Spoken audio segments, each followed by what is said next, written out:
نحمده ونصلي على رسوله الكريم أما بعد فأعوذ بالله من الشيطان الرجيم بسم الله الرحمن الرحيم إنما المؤمنون إخوة فأصلحوا بين أخويكم واتقوا الله لعلكم ترحمون. وعن جابر بن عبد الله رضي الله تعالى عنه قال قال رسول الله صلى الله تعالى عليه وسلم من تحلى بما لم يعطى كان كلابس ثوب زور أو كما قال عليه الصلاة والسلام.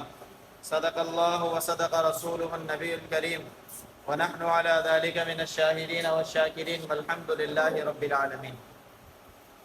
میرے معزز سامعین، میں نے آپ کے سامنے قرآن کریم کی ایک آیت مبارکہ اور احادیث کے بے شمار مجموعے میں سے ایک حدیث مبارکہ تلاوت کی ہے.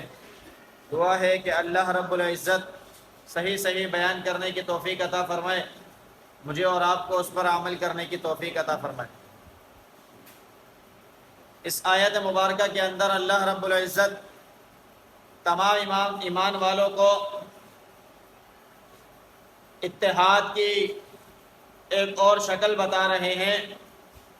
وہ یہ کہ جو کوئی ایمان اللہ رب العزت پر لے آیا ہے اور نبی علیہ الصلاۃ والسلام کو نبی مانتا ہے تو وہ سارے کے سارے ایمان والے آپس میں بھائی ہیں.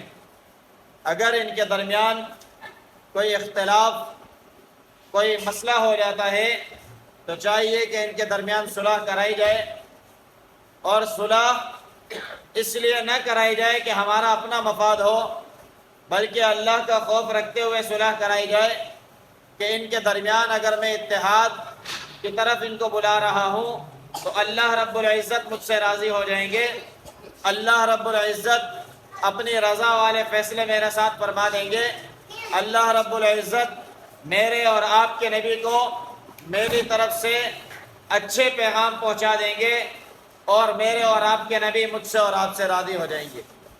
یہ اگر خوف رکھتے ہوئے سارے کام کریں گے اور لوگوں کے درمیان تفرقے کو ختم کریں گے، تفریقات کو ختم کر دیں گے، تو دنیا کے اندر بھی سیدھی راہ اللہ رب العزت ہموار کر دیں گے، اور آخرت کے اندر تو ویسے ہی ان لوگوں کے لیے بہتری نظر.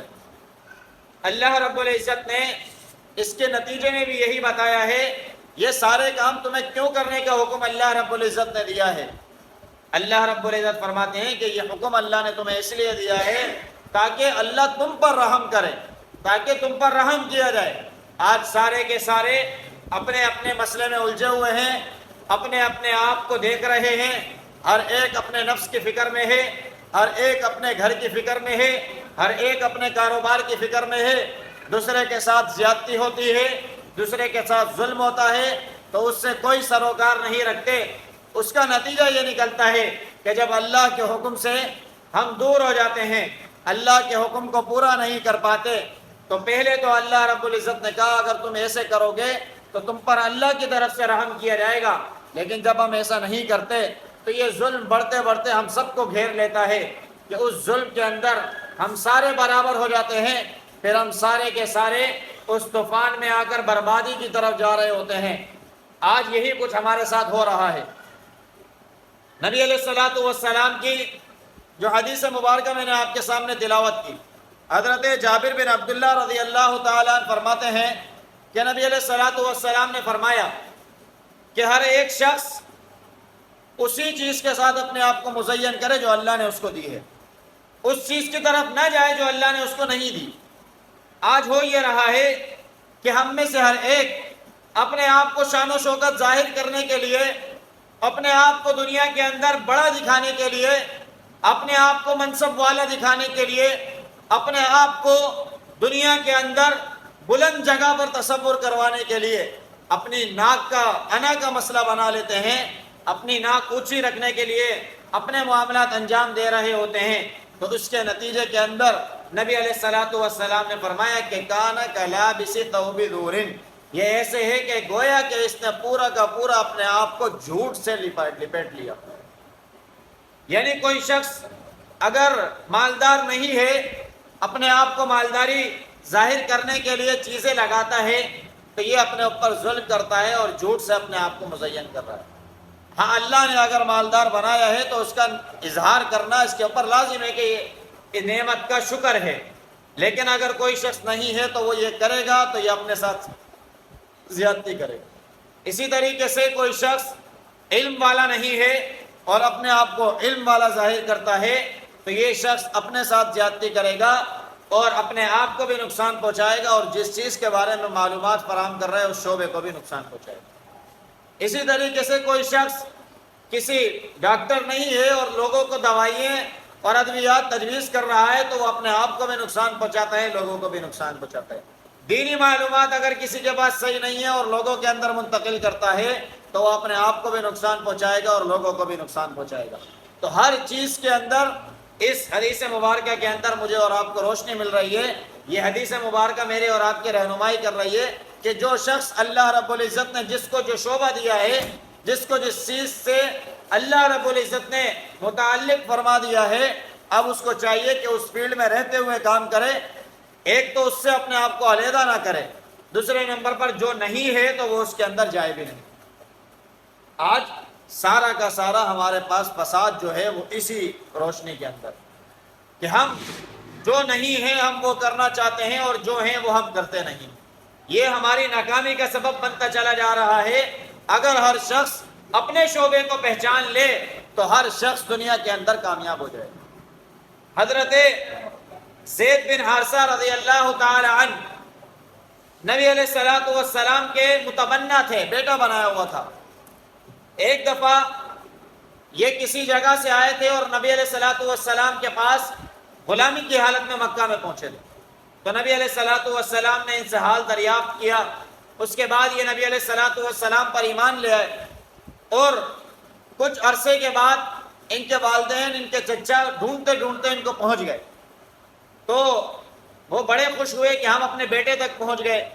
نبی علیہ الصلوۃ والسلام سے ملاقات کی اور فرمایا کہ زید ہمارا بیٹا ہے، ہم کافی عرصے سے اس کے متعلق پریشان تھے اور ڈھونڈ رہے تھے، تو اب اگر آپ اجازت دیں تو ہم اس کو لے جاتے ہیں۔ تو نبی علیہ الصلوۃ والسلام نے فرمایا کہ آپ کا بیٹا ہے، آپ کے ساتھ جانا چاہتا ہے تو آپ لے جائیں، میں کون ہوتا ہوں آپ کو روکنے والا۔ جب وہ ان کے پاس گئے، حضرت زید بن حارثہ حرم میں موجود تھے تو ان کے والد سے مل کر خوشی کا اظہار کیا۔ جب والد نے کہا کہ آپ ہمارے ساتھ چلیں تو انہوں نے کہا میں آپ کے ساتھ جانے کو تیار نہیں ہوں۔ اس کی وجہ یہ ہے کہ جب میں آپ کے ساتھ تھا تو میں ایمان نہیں لایا تھا، جب میں آپ سے جدا ہوا اور اللہ نے یہاں تک پہنچا دیا ہے تو اب میں مسلمان ہو چکا ہوں، آپ مسلمان نہیں ہیں، لہٰذا میں آپ کے ساتھ نہیں جا سکتا۔ انہوں نے کہا بیٹا اتنے عرصے بعد ہماری ملاقات ہوئی، آپ نے اتنا مختصر سا جواب دیا۔ انہوں نے کہا میں آپ کے تمام حقوق ادا کرنے کو تیار ہوں، لیکن میں نبی علیہ الصلوۃ والسلام کی صحبت کو چھوڑنے پر تیار نہیں۔ جس کو جو چیز مل جائے اس پر اللہ کا شکر ادا کرے، اور اللہ رب العزت نے جو چیز جس کو دی ہے اس دائرے میں رہتے ہوئے اپنے آپ کو اچھائی کی طرف آگے بڑھائے۔ یہی یہاں ہوا کہ حضرت زید بن حارثہ کو جب اچھی چیز مل گئی تو انہوں نے اپنے والدین کے ساتھ جانے سے انکار کیا اور کہا حقوق ادا کرنے کو تیار ہوں، یعنی آپ کے جو چیزیں میرے ساتھ منسلک ہیں میں آپ کو دینے کو تیار ہوں، میں اس سے منع نہیں کر رہا، لیکن میں اللہ کے نبی کی صحبت بھی نہیں چھوڑنا چاہتا۔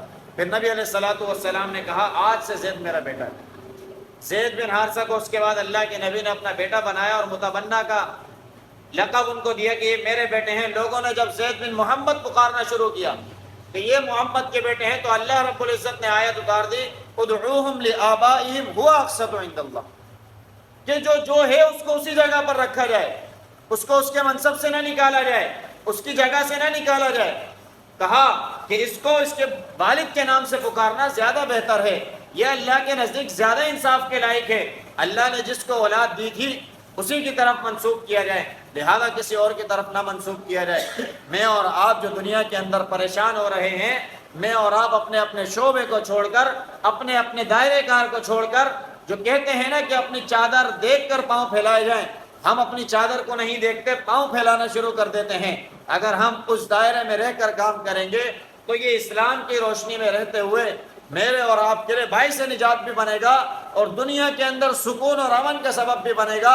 اور جو تفرقہ ہمارے اندر ٹوٹ پھوٹ کے شکار ہم ہوئے ہیں، جب ہمیں معلوم ہو جائے گا کہ میرا دائرہ یہ ہے میں اس سے باہر نہیں جا سکتا تو میں اپنے دائرے کو درست کرنے کی کوشش کروں گا اور اللہ کے حکم پر عمل پیرا ہو جاؤں گا کہ یہ میرا بھائی اس فلاں بھائی سے ناراض ہے، ان کو آپس میں ملانا چاہیے، فَأَصْلِحُوا بَيْنَ أَخَوَيْكُمْ، اللہ کے حکم پر عمل ہو جائے گا۔ لیکن جب میں دیکھوں گا ہی اپنے دائرے سے باہر تو نہ میں اپنے دائرے کو صحیح کر پاؤں گا نہ دوسروں کو صحیح کر پاؤں گا، جس جگہ میں کھڑا ہوں اس جگہ کو بھی دلدل بنا کر خود دھستا چلا جاؤں گا اور دوسرے لوگوں کو میں کچھ کر بھی نہیں سکتا۔ تو اسی لیے اللہ رب العزت کا جو رحم میرے اور آپ کی طرف متوجہ ہونا تھا اس صورت میں کہ میں اپنے ماحول کو صحیح کر لوں، وہ میرے اور آپ کی طرف متوجہ نہیں ہوتا، بلکہ میں ہم اس رحم سے محروم ہو جاتے ہیں۔ اگر اللہ کے رحم کو اپنی طرف متوجہ کرنا چاہتے ہیں تو اس کے لیے دائرہ یہی ہے کہ ہر ایک اپنے اپنی حیثیت کو پہچان لے، ہر ایک اچھی صحبت کو اختیار کر لے جو اس کو اس کی حد بتائے۔ ایسا آج لوگوں کو اگر بتایا جائے کہ آپ فلاں چیز سے تعلق رکھتے ہیں، لوگ برا مانتے ہیں۔ برا ماننے کی بات نہیں ہے، لوگوں کو ان کی حد بتا دینا یہ ضروری ہے کہ اگر حد بتائی جائے گی تو یہ اس کے لیے بھی بہتر ہے، سامنے والوں کے لیے بھی بہتر ہے۔ ایک شخص اگر سد کو ہاتھ لگا ہی نہیں سکتا، وہ خواہ اچھلتا رہے تو وہ اپنا وقت ضائع کرے گا، برباد کرے گا اور دوسروں کو بھی نقصان پہنچائے گا۔ لیکن اگر یہ اپنی رینج میں رہتے ہوئے کام کرے گا تو یہ کام کو جلد کر لے گا اور بخوبی کر لے گا اور اپنے مقصد تک پہنچ جائے گا۔ یہی قرآن اور حدیث مجھے اور آپ کو بتا رہی ہیں کہ اپنے دائرہ کار میں رہتے ہوئے اسی دائرے کو درست کرنے کی کوشش کرتے چلے جائیں جس طریقے سے اللہ رب العزت نے مجھے اور آپ کو ایک کڑے کے مانند جوڑا ہے۔ وَاعْتَصِمُوا بِحَبْلِ اللَّهِ، کہ اللہ کی رسی کو تھام لو۔ اللہ کی رسی اگر ہم تھام لیتے ہیں، رسی کا کیا معاملہ ہوتا ہے؟ ایک سرا آپ جلانا شروع کریں، چلتے چلتے چلتے پوری رسی جل جائے گی۔ آخری حصے تو کسی نے نہیں جلایا تھا، بیچ سے تو کسی نے اس کو نہیں جلایا تھا، سرا پکڑ کر جلایا تھا تو پوری جل گئی ہے۔ ایسے ہی اگر میں اور آپ ایک کڑے کی مانند اپنے آپ کو سمجھیں، میں اپنا دائرہ صحیح کر لوں، میرا دائرہ صحیح ہوگا، برابر والا دائرہ خود صحیح ہو جائے گا، اس سے برابر والا خود صحیح ہو جائے گا۔ پورا معاشرہ اس رسی کی طرح جیسے وہ اپنے اتحاد کی وجہ سے اگر بنتی ہے تو پوری بن جاتی ہے، جلتی ہے تو پوری جل جاتی ہے۔ اگر میں اور آپ بھی اپنے آپ کو ایک کڑا ایک رسی کی مانند تصور کرنا شروع کر دیں گے تو یہ درد اور تکلیف اور اسی طریقے سے خوشی اور غم سارا کا سارا ہمیں محسوس ہوگا۔ آج بھی جن لوگوں کے اندر اگر ان فلسطینی مسلمان بھائیوں کے لیے اپنے دل کے اندر رحم اور اظہار یکجہتی پیدا نہیں ہوتا تو معلوم ہوا کہ انہوں نے اپنے آپ کو اس رسی سے جدا کیا ہوا ہے، اس کڑے سے جدا کیا ہوا ہے۔ ان کو نہ مسلمانوں کی خوشی سے کوئی غرض ہے، نہ مسلمانوں کی غمی سے کوئی غرض ہے، بلکہ وہ اپنی زندگی جی رہے ہیں۔ اور ایسی زندگی جینے والوں کے لیے اللہ رب العزت کا رحم ان کی طرف متوجہ نہیں ہوتا، بلکہ وہ اللہ کے رحم سے دور ہو جاتے ہیں۔